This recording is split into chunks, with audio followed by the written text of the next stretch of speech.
Morning. You're tuning in. Welcome to Classy Ladies Live. I am a new content creator.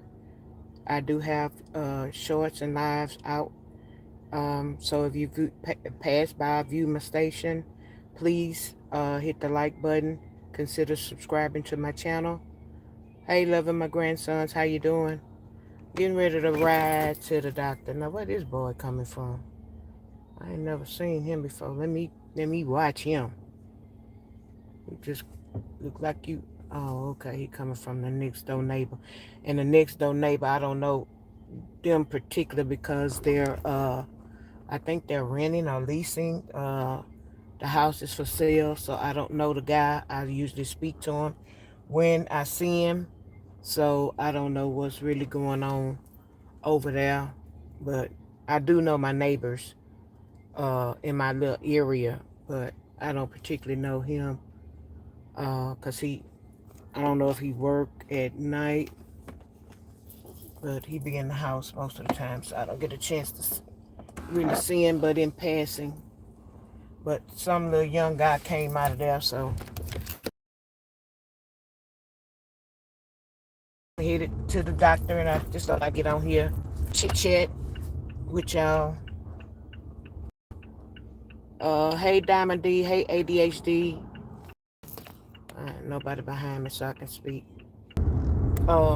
This is the second one this week. Hopefully, well, it is the last one this week. This is nothing new. I do keep up and check up on maintenance on me. I'm not afraid to go to the doctor. You might as well go and find out what's going on with you, because it might be something that could be cured or could be taken care of, instead of letting stuff linger on and don't take care of yourself. So that's one thing about me. I go ahead and go to the doctor. It might be some things I don't want to hear. I might come, like they say, I may come and cry in the car about it. But after I do that, I'm gonna be a praying sister about whatever it is. Cause 95% of the time, it could be fixed. It could be corrected. So, those of y'all who don't go to the doctor and who's afraid to go to the doctor, that's a fear you need to get out of. Know your numbers and know your numbers. Numbers import your cholesterol, your diabetes numbers, your blood pressure. There are other numbers, but those are the three that'll get you. That cholesterol and that blood pressure and diabetes, that stuff will cause a lot of heartache. Unfortunately, mine didn't start that way. I did get attacked by diabetes, but I didn't have high cholesterol, which is can be a major factor in high cholesterol, and blood pressure could be a major factor in the heart, and then diabetes. I didn't have those problems back in the day, like they say back in the gap. I was that almost, how that song go, one in a million. I didn't have a family history of that, so that just came on, and then once that happened, you have to be on medication for blood pressure, cholesterol. Some people, doctors, I don't know if they put them on something to protect their kidneys. I have all of that, so I'm not afraid to take my medicine. I don't like taking, counting medicine and looking at what I got to take and what I got to pay. But if it's going to give me, well, God has the last say so, regardless. God has the last say so, but God gives you chances, and he put people in place to help us. And he gives the doctors and stuff the knowledge to help us, and to help us to live a longer life, if that's what God has in store for us. So we need to pay attention to that, and pay attention to our body instead of just letting stuff slide and go on or whatever. However, I didn't let mine slide. I just thought I did have a very stressful job, and uh, so I thought my pains was from that, but it wasn't. Y'all hold on 2 seconds. Let me put this in the mail. This some Social Security disability stuff.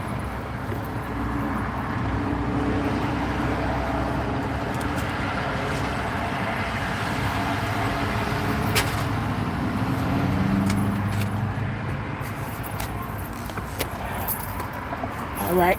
Instead of having to go to the post office, the mailbox is right there coming from my house. But they've changed these mailboxes. They used to have a wider slot where you first used to have a. Remember they had the drawer where when you stop at the mailbox, you can pull the drawer down and you put your mail in there. Okay, they changed it from that. Then they had a slot about that long. They changed it from there, so now it's that little, so you can't put nothing but a letter. Can't put nothing but a letter or maybe an envelope in there. So they don't have it convenient where you could just stick it in that little narrow chute. They have it facing the other way, and it's some palm trees right there. Let me see who's in here before I pull off.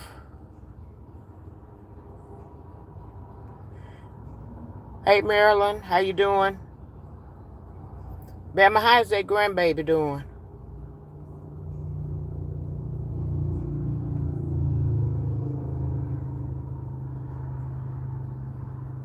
Yeah, Bama, I was, what was I doing?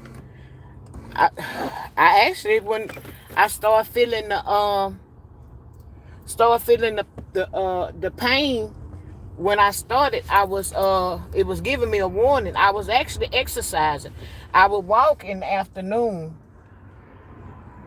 I would walk about 2-3 miles in the afternoon. And I say, well, maybe this will help me relieve some stress. But all the time, I was getting little stabbing pains. And I still don't really know. Okay, y'all go ahead and run into each other this morning. The only thing I can tell you is, like I said, I had the pain in my right arm, and I felt an elephant felt like it was standing in my chest. That's the first thing I could think of, because that's the first thing I could think of that was so heavy that would be standing in my chest like it was mashing my chest. And the doctors, like I said on my one of my lives when I told my testimony, I had the head cardiologist as my doctor, and I also had all of his residents that walk with him every day, and they would study. Now y'all stay in y'all lane now. They would study, come around and study the patients, and teach the patients teach them about what was going on with the patients and stuff. So I was in good hands. At least I felt I was in good hands. And I did. How can I say, suffer in pain because they were running tests, and those pains started hitting me like somebody was punching me in my chest. And they had me on nitroglycerin patches, and they did have to pump them up and increase them, and increase the dose. And then at times I had 2 of them on. So that was going directly to where it needed to go. It was better than the pills. And so when I had the consult with the actual surgeon, He looked at me. He said, "How old are you?" And I told him I say 30. He said, "You about 3 years older than my daughter." And he wanted to know the story, so we started talking. And when he viewed my chart and my X-rays and my angiocardiogram and all of that, where they went in through your groins and look at your heart. And I was woke, which you could be either woke or asleep depending on how the medication affects you. And they was asking me, was I okay? I said, yeah, I'm okay. The anesthesiologist said, she talking too much. She talking too good. Are you okay? Yeah, I'm okay. Why you asking me that? They asked me again because they said I was talking too good. So they pumped that medication in me more to make sure I wasn't feeling anything. And I was supposed to be groggy. That was the purpose of them asking me, was I okay? But I tell them I ain't the normal patient. I wasn't groggy at the time when they asked me. I was well alert. But was I hurting? No. Did I feel what they were doing when they first inserted? Yeah. But I didn't feel no pain, but they still doped me up some more. I guess to say shut me up. So I just laid there, but I laid there and I was looking to my left and I could see the screen. I could see it was two screens that they were looking at through the machine that they had inserted. And I was looking and I could see like little veins and stuff doing this and stuff. And when from the time they started, they inserted the camera, and the time that they asked me about was I okay, it was about 15 minutes, and they had finished the procedure. And always when I go into surgery, because I've been in the surgery a lot of times, y'all, a lot, dealing with my foot over 75 times. I done been in the surgery room, some kind of procedure room, some kind of debridement. Classy lady has been through a lot, and I may, continue to tell some things or whatever, but one thing, I want to tell stuff to be a testimony and not somebody to try to use it against me, because whatever happened to me in my past is a blessing. It's a true blessing, because had that not happened to me, you wouldn't be. I wouldn't be talking to you right now. So when I tell people I done been through something, when I try to encourage people and I tell people I know, I might not know or been through exactly what you've been through, but trust me, I have pretty big shoes to fill. I have some Bigfoot shoes to fill if somebody tried to come behind me. Because I promise you, what I've been through, and if your faith ain't strong and you ain't strong in God and pray, you wouldn't make it. I had friends telling me when I would tell them what was going on, they'd be like, I've been checked out a long time ago. And these are guys. I can verify with 3 guys that I'm friends with that they would tell anybody that that's a strong lady. I draw strength. I have one right now. One time he sprung his leg or something like that. And he was around there. He said, I was around there hopping and moaning and like I had been broke off my leg, or somebody tore my leg off. And he said, I thought about you and what you be going through. He said, let me shut my A up. I ain't did nothing compared with that woman go through what she done been through. Let me shut up. And he always tell me, he said he draws his when he go through something, he think he going through really something. He say he think about me all the time. He say he draws his energy from me. And he say, if you don't stop whining and lipping and that woman go through what she go through, he say, I know something. So I know. Just and it's not that somebody just tell me that just to tell me that to make me feel good. That is told to me on a regular basis. So when I tell people I done been through some stuff, I done been through some stuff. Baby, the insurance that paid out, they probably out $1 million on me. I'm probably $1 million investment to the insurance company. I know I am. I know I am. And hit that long time ago. I done seen hospital bills $400-something thousand, $700-something thousand. So I know. But I tell you, I've been through it. But look at me. Look at me. When I say I'm outside, I'm really outside. And every chance I get to be outside, I'm going to be outside. Now, I'm not in the streets all the time, because when I leave the doctor, I'm going to the bank. I take care of some business. Yeah, I got my income tax. So, yeah. But, I'm going to get some things for my cruise, for my birthday. I can't say I'm going to treat myself, because I treated myself to the cruise. I already bought some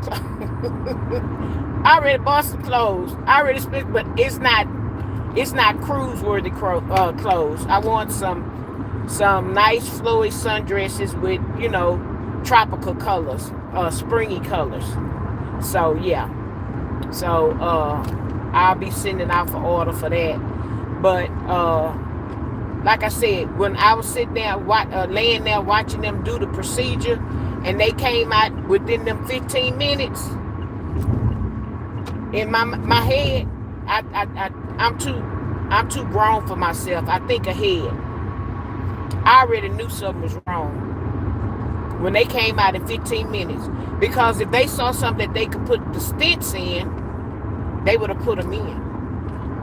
But they didn't. And that was 2 cardiologists right there working on me. So people say, you didn't get a second opinion? Well, heck, how many opinions I need? That was 2 during the procedure. The third one was the lead of cardiology. He read it. Plus, he discussed it with his interns. They at the end of the rope for their school. Once they finish their internship, they gonna be in somebody's hospital or doctor's office. So they were already doctors. And then you had the doctor that was gonna do the surgery. The doctor that was gonna do the surgery, he was the final. He was the final one that put the cap on the soda can, on the soda bottle. So, my mom had a fit. My brother had a fit. Everybody had a fit. Thought I should have had a second opinion. But when I read it to him like that, how many more opinions do I need? God dog, that's 4. That's 4 plus some change. So, no. He gave me my options. I had 3 options. He can go back in and put the stents. He can give me some pills, and I might be back tonight, tomorrow, next week, maybe 3 months, maybe 6 months. Or I can have the surgery and continue my life. And so at that point, that's why I say God gave me a second chance on life. He gave me a second chance. So going on 29 years later, y'all got classy lady. I'm still here. I went to the cardiologist when I went? Last week. Physically, I'm not having any problems. Do I need to lose some weight? Yep. I lost 5 pounds. Giving up sodas. And that was just for a few days. So, I got 35 more days to go. So imagine what I could lose. I gave up sodas for Lent, and then plus me and my cousin, we made a pact because we going on a cruise together. So since we going on our cruise together, we both gave up sodas to lose just a few pounds. We're not trying to lose many, just a few to look, real sexy. Now see, y'all got your little dog running around at the end of the street. Ain't gonna be flat. Speed limit 20 miles in the subdivision. I'm going 10. He gonna be flat. And then y'all be looking crazy. You be looking at me. You know what? I'm gonna treat my doctor to a car wash. I'm gonna say something to him today. When the last time you washed your truck? Now who ain't here? Oh, that's right. The receptionist. I think they burying her, and I keep forgetting to bring that woman a sympathy card. They burying her. So wow, shoot, there ain't but the doctor and maybe his fiance here. Maybe she the receptionist today. Yeah, I'd have made it to the doctor's office. Our appointment is at 11 o'clock. I might as well go up in there and store up some shit. Let me see what I can ask him about. That's my sweetheart.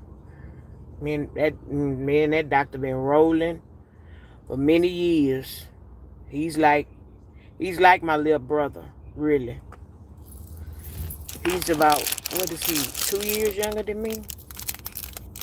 But that good looking white man.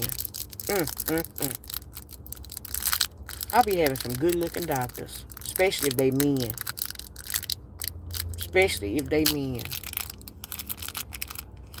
Good looking. My cardiologist is, can't hardly look him in his eyes. That's why I don't have no man gynecologist. I used to work with one. He was so handsome.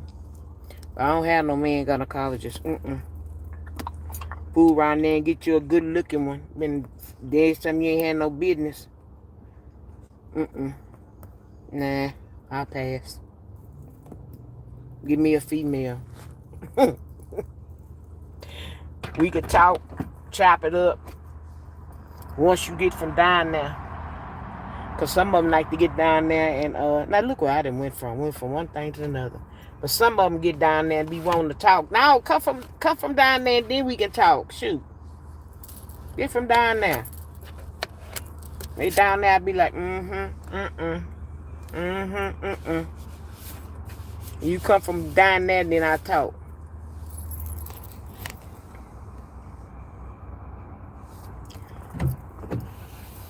Close that so I can see. You say, what I got, Bama? I want something new. Yeah, it's always somebody that have it worse off than me, and I look at that too. Loving my grandson, I look at that too. It's always somebody out worse off than me. Told my mama and I've told other people, if I'm going through a funk or I'm going through a woe is me phase, don't tell me about nothing about what nobody else got worse off than me. Right now, I want all my sympathy. I want all my empathy. I don't want to hear about what nobody else got. This what I got. This what I'm going through. I don't want to hear it. Now, when I get out of that woe is me phase, yes, Lord, somebody got it worse than me. Somebody tell me that, yeah, there is somebody, and I'm thankful or whatever. But when I get it, let me get in that little mood where, a little depressed mood. Can't tell me nothing. I don't want to hear about what nobody going through. This what I'm going through. Ain't nobody going through nothing worse than me right now. And that's, and yeah, it's being selfish, but I want all my empathy and sympathy at that time. give me the woe is me. Let me woe is me and cry and all that. I get over that, and that's what anything I've been through. When I get over that, I'm all right. Then I can uplift somebody else. But and people go through that, and they even gave me a pamphlet after it was over with, and they gave my family members one, and they say y'all need to read that because it tells you the phases that a person will go through. It tells them. So, that way they could better help you and better care for you. They said they're going to go through a depression. And that book it tell them, they ain't want to hear nothing you got to say. And the only thing you can do is comfort that person. They're going to go through an angry stage. When people, is not just by my heart, but when people go through something traumatic, you break your arm, you break your leg, you have some type of surgery where you used to going and doing, and then you get put down, got to lay down like old rug or something, and you can't do for yourself, and either you have to have people to help you, or you getting dressed slower than what you used to, or you have to change your way of getting dressed. You gonna go through that same stuff. But know that it's okay, because that's just a phase. Don't stay stuck in that phase. Don't stay stuck in a depression where you don't get up, wash your face, brush your teeth, take a shower or a bath, whether it's a long one or a quick one. And if you want to put some clothes on, or put some more bed clothes on. Me, when I'm home, I'm in my pajamas. I'm sorry, I'm in my pajamas. My rule is, do not come to my house unless you call first. If you have not called, I am not opening the door. You ought to see me when these solicitors and stuff come. I'll be looking at them. If I'm in the kitchen, I can kind of see them through my china cabinet. I can see through the door through my china cabinet. And if I'm thinking it's somebody in a car, I go in my laundry room and I have this circular port. And I can look in that port. And if it's a car in my driveway and it's unfamiliar, I'm not opening the door. But if it's somebody that I know, well, my family members, they can get in the house. And they going to call first. They're not going to just come over there and not call. God, dog, I done sat here and two patients that came up here. One of them rolling on a... That lady drove herself. That might be the lady I seen at the grocery store one day. No, that ain't her. Bama. This lady, that's why I was telling you about your son. This lady just drove herself to the doctor's office. She in a van, and she on a scooter. So they have taken the chair off her driver's seat, and she sits on her scooter.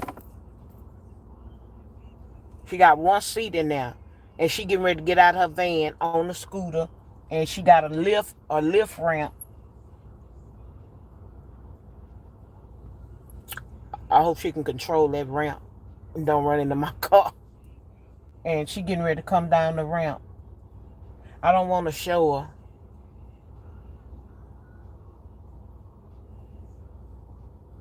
But when I go in there, I'm going to see about some information how she got her van.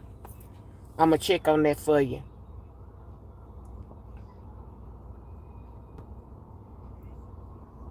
I'm going to check on that for you. Hey, Neo. How you doing? Y'all hit the like button for me. I've been on here 30 minutes.